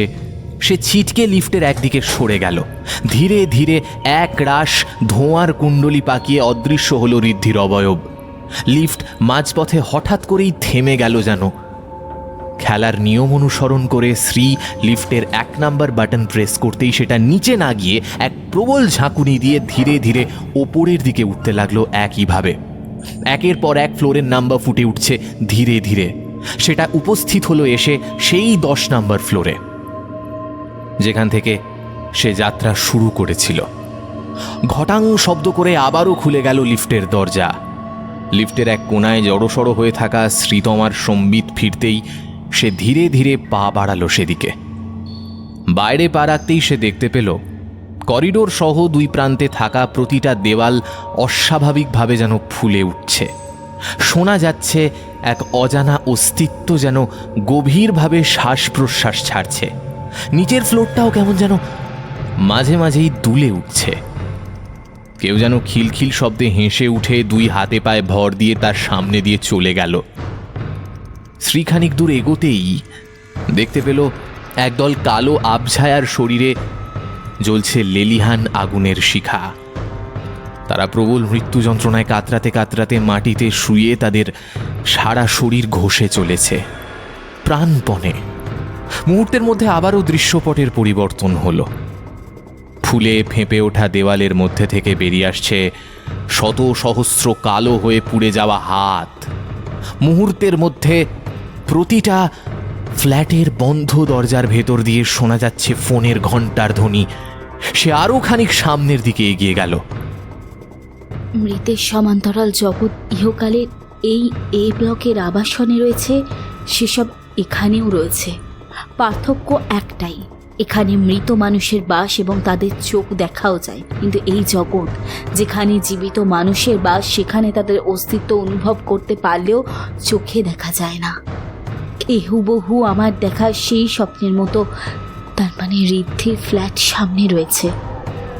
কথাগুলো বলতে বলতে সারি সারি দেওয়াল ফুঁড়ে বেরিয়ে আসা হাতেদের মধ্যে গুটিসুটি মেরে সে এগিয়ে চলল ঋদ্ধির ফ্ল্যাটের দিকে। ফ্ল্যাটের আলো জ্বলতে দেখা যাচ্ছে, শোনা যাচ্ছে কেউ যেন বিড়বিড় করে কিছু বলে চলেছে একটানা। ফ্ল্যাটের দরজায় টোকা মারতেই একটা ক্যাচ শব্দ করে দরজা খুলে গেল। সেই একই আদল, একই গঠন, একই আসবাবপত্র, শুধু পার্থক্য একটাই, চেয়ারে পিছন ফিরে বসে রয়েছে ঋদ্ধি। কানে ধরে থাকা হেডফোনের সাথে লাগোয়া মাইক্রোফোনে মুখ লাগিয়ে সে বিড়বিড় করে কিছু যেন বলে চলেছে। সবটাই দেখতে পাচ্ছে কিন্তু কিছুই ছুঁতে পাচ্ছে না। সে গলা ফাটিয়ে তাকে ডেকে উঠল। ঋদ্ধি, ঋদ্ধি, আমি এসেছি, তোমার স্ত্রী এসেছে। ঋদ্ধি! সে ছুটে গেল তার দিকে, কিন্তু এক অদৃশ্য দেওয়ালে ধাক্কা খেয়ে সে ছিটকে মাটিতে পড়ে গেল। ঋদ্ধি বলে চলেছে, হ্যাঁ, ভাড়াটে, আমি ভাড়াটেই বটে। এই জগতের ভাড়া যে অর্থের মূল্যে হয় না, দিতে হয় শরীরের টাটকা রক্ত, মাংস এবং এবং শরীরের আত্মা। খানিক পরেই একটা মেয়ে এসে উপস্থিত হলো। সে ধীরে ধীরে তার কাঁধে দু হাত পা দিয়ে চেপে বসে পড়ল। সেই দিকে চেয়ে বর্তমানের জীবিত স্ত্রী চমকে উঠল। এ যে সে নিজে, তারই ভবিষ্যতের মৃত সত্তা। খানিক পর তার বর্তমান জীবিত সত্তাকে মিলিত হতে হবে তারই ভবিষ্যতের মৃত সত্তার সাথে। না, সে কিছুতেই বদলাতে পারবে না। আবারও সেই একই খেলা খেললেও যে লাভ হবে, এ কথা জোর গলায় বলা কঠিন। তাহলে উপায়? হঠাৎ সে শুনতে পেল সেই আবাসনে একটা গাড়ির আওয়াজ। নিচ থেকে কানে ভেসে আসছে কার এক চেনা কণ্ঠস্বর। এইদিকে ভবিষ্যতের ঋদ্ধিকে ঘিরে ধরেছে একে একে এই আবাসনের সকল মৃত প্রেতের দল। সময় নেই, আর সময় নেই। সে ছুটে গেল জানলার দিকে। দেখতে পেল অতীতের ঋদ্ধি বর্তমানে লাগেজ নিয়ে গেট খুলে ধীরে ধীরে আবাসনের ভেতর প্রবেশ করছে। তার মুখে ফুটে উঠল এক রহস্যময় হাসি। সে ধীরে ধীরে এগিয়ে গেল ব্যালকনির দিকে, দু হাত দুই দিকে প্রসারিত করে বলে উঠল, আমি নিজের ভবিষ্যৎ বদলাতে না পারি, কিন্তু ঋদ্ধির ভবিষ্যৎ আমায় বদলাতে হবে। আমার মৃত্যু ঘটবে ঠিকই, কিন্তু এই দুর্ঘটনা তাকে এই স্থান থেকে দূরে সরিয়ে আনতে সাহায্য করবে। সে অন্যত্র ফিরে যাবে। আমি আবার ভবিষ্যতে মৃত সত্তার সাথে মিলিত হলেও ঋদ্ধির ভবিষ্যৎ বদলে যাবে, প্রাণের বদলে প্রাণ। এই বলে সে ঝাঁপ মারল 10 তলার ব্যালকনি থেকে। জং ধরা গেটটা খুলে বর্তমানে ঋদ্ধি আবাসনের ভেতর পা রাখতেই ধপ করে একটা দেহ আছড়ে পড়ল মাটিতে। এমন এক ঘটনায় আঁতকে উঠে সে দুপা পিছিয়ে এলো। কাঁপা কাঁপা হাতে নিজের লাগেজ মাটিতে ফেলে সে মাটিতে পড়ে থাকা দেহটা লক্ষ্য করে এগিয়ে গেল। মাথাটা দুভাগ হয়ে থেঁতলে গেছে তার। মাথার ভেতর থেকে বেরিয়ে এসেছে লাল রক্তের সাথে সাদা ঘিলু। কাটা পাঁঠার মতো নড়তে থাকা দেহটাকে উপুর করে শোয়াতেই সে চমকে উঠে ডুকরে কেঁদে উঠল। এবার শ্রীতমা! পরলোকের মৃতদের সমান্তরাল জগতে ভবিষ্যতের ঋদ্ধিকে জড়িয়ে থাকা শ্রীতমা খিলখিলিয়ে হেসে উঠে এক পৈশাচিক কণ্ঠে বলে উঠল,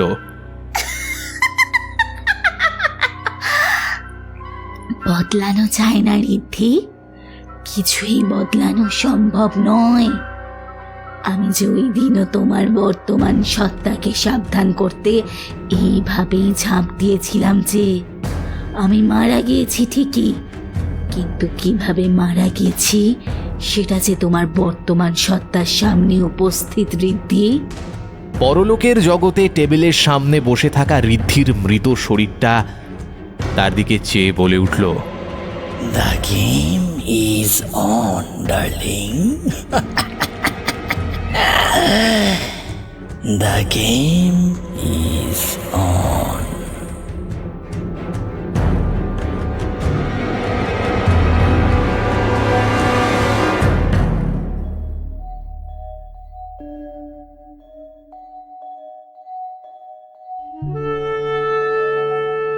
এতক্ষণ আপনারা শুনছিলেন 4 নাম্বার 5, রচনা উদ্দীপ্ত চৌধুরী। আজকের গল্প পাঠিয়েছিলাম আমি সায়ন্তন। অন্যান্য চরিত্রে আমার সাথে ছিল রৌনক, তৃষা, অস্মিতা, ঋদ্ধি, আর্য এবং দেবস্মিতা। আজকের গল্পের নাট্যরূপ নির্মাণে ছিল উমা, শব্দ সংযোজনে ছিল পিয়ালি, আবহ সঙ্গীত ও স্পেশাল এফেক্টসে ছিল আর্য।